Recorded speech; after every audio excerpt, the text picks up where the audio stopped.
আল্লাহর নবী বলেছেন, পৃথিবীতে সবচেয়ে ভালো মানুষ হচ্ছে সেই যে ফকির মিসকিনকে খাওয়াতে পারে। পৃথিবীতে সবচেয়ে ভালো মানুষ হচ্ছে সেই যেই ফকির মিসকিনকে খাওয়াতে পারে। রাসূল সাল্লাল্লাহু আলাইহি সাল্লাম বলেছেন, আস-সাইল আল মাসাকিন, ফকির মিসকিনকে খাওয়ালে 3টি আমলের নেকি হয়। ফকির মিসকিনকে খাওয়ালে 3টি আমলের নেকি হয়। 1, আল্লাহর পথে যুদ্ধ করলে যত নেকি হয়, ফকির মিসকিনকে খাওয়ালে তত নেকি হয়। 2, নিয়মিত তাহাজ্জুদ পড়লে যত নেকি হয়, ফকির মিসকিনকে খাওয়ালে তত নেকি হয়। 3, নিয়মিত নফল রোজা থাকলে যত নেকি হয়, ফকির মিসকিনকে খাওয়ালে তত নেকি হয়। 1 আমলে 3 আমল, 1 আমলে 3 আমল। আমলটা হলো কি বলেন তো দেখি? ফকির মিসকিনকে খাওয়ানো। বাড়ি যাবেন আর বলবেন 1 আমলে 3 আমল, 1 আমলে 3 আমল। 3 আমলের 1 নাম্বার, আল্লাহর পথে যুদ্ধ করলে যত নেকি হয়, ফকির মিসকিনকে খাওয়ালে তত নেকি হয়। নিয়মিত তাহাজ্জুদ পড়লে যত নেকি হয়, ফকির মিসকিনকে খাওয়ালে তত নেকি হয়। নিয়মিত নফল রোজা সিয়াম থাকলে যত নেকি হয়, ফকির মিসকিনকে খাওয়ালে তত নেকি হয়। মনে থাকবে না?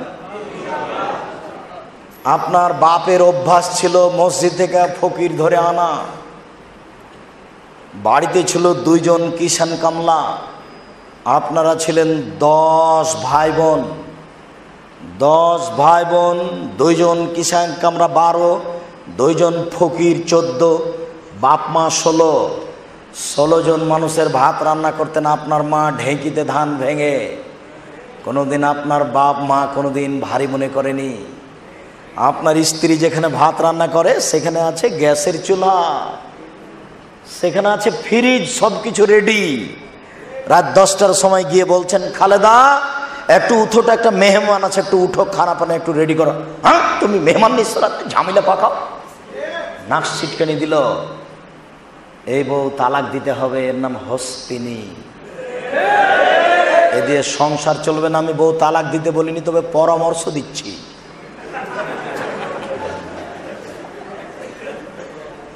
আর একটা খারাপ স্বভাব, আর একটা খারাপ অভ্যাস, খারাপ স্বভাব, নোংরা স্বভাব।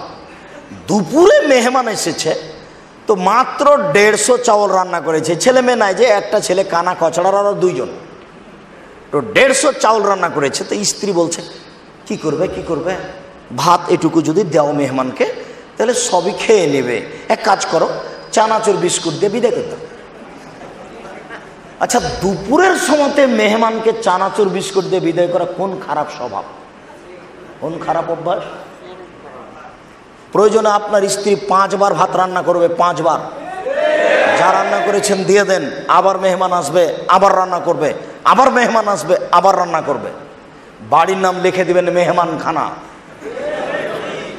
আমার মা বলে যে তোর বাড়ির নাম মেহমান খানা, যে যাবে সে খেতে পাবো। আপনিও পরীক্ষা করে দেখতে পাবেন। কাল চলে যাবেন সপরিবারে, 3 মাস থাকবেন, খাওয়ার কোনো সমস্যা নেই, আলহামদুলিল্লাহ। খাবেন, থাকবেন। 3 মাস থাকার পরে যদি পর্দার ব্যতিক্রম দেখা যায়, জাতির সাথে কথা বলবো না। না, 26 বছর থেকে বলছে, আজকে নতুন নয়, আজকে নতুন কিছু বলিনি। যা বলছি অন্তত 100বার বলা আছে জাতির সামনে।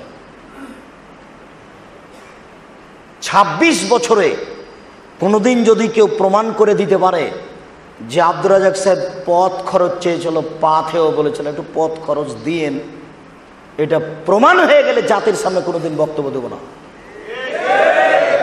26 বছর থেকে বক্তব্য দিচ্ছে, 90 সাল থেকে। কেউ যদি বলে দিতে পারে যে আব্দুর রাজ্জাক সাহেব একদিন বলেছিলেন একটু লিখবেন পিস টিভি বাংলা, একটু লিখবেন যে ডবল কামেল দাওরা ফারেক, এটা আমি ইশারা করেছি, ইঙ্গিত করেছি, প্রমাণ হয়ে গেলে জাতির সামনে বক্তব্য দেব না। শতদিনের কথা, কথা কাঁটায় মাপা আছে, 19-20 হবে না, এই ভাবি বলা আছে 100বার। আবারও বলছি, আর আপনার একটা শব্দ যদি ছুটে যায় তাহলে আপনি ধমক দেন। নীতি পরিবর্তন করুন, নীতি পরিবর্তন করুন। নিজেরটা সবসময় ভাবুন, অন্যেরটা ভাববেন না। শুনুন, সন্তান হত্যা করবেন না। বাড়ির নাম লিখবেন মেহমানখানা, হিন্দু মুসলমান বৌদ্ধ খ্রিস্টান সবাই খাবে। চাউল বেশি করে রান্না করবেন, সারাদিন ফকিরে খাবে, মেহমানে খাবে, রাতে গরুতে খাবে। গরুতে খায়, তবু চাউল বেশি করে রান্না করবেন। এই হিসাব কেন আসলো? এটা ঠিক নয়। জাহান্নামীরা যখন জাহান্নামে চলে যাবে, তখন জাহান্নামের পাহারাদারা বলবে, কেন এসেছিস, কেন এসেছিস, জাহান্নামে কেন এসেছিস? মা সালাকাকুম ফি সাকার, তোরাকে জাহান্নামে কি নিয়ে আসলো, জাহান্নামে এসেছিস কেন? তখন জাহান্নামীরা বলবে, লাম নাকু মিনাল মুসাল্লিন, সালাত আদায় করিনি, নামাজ পড়িনি, এই জন্য। ওয়ালাম নাকু নুতঈমুল মিসকিন, ফকির মিসকিনকে খেতে দিনি, এই জন্য। বুঝাতে পারলাম না কথা? জাহান্নামীরা উত্তরে কি বলবে? ফকির মিসকিনকে খেতে দিনি।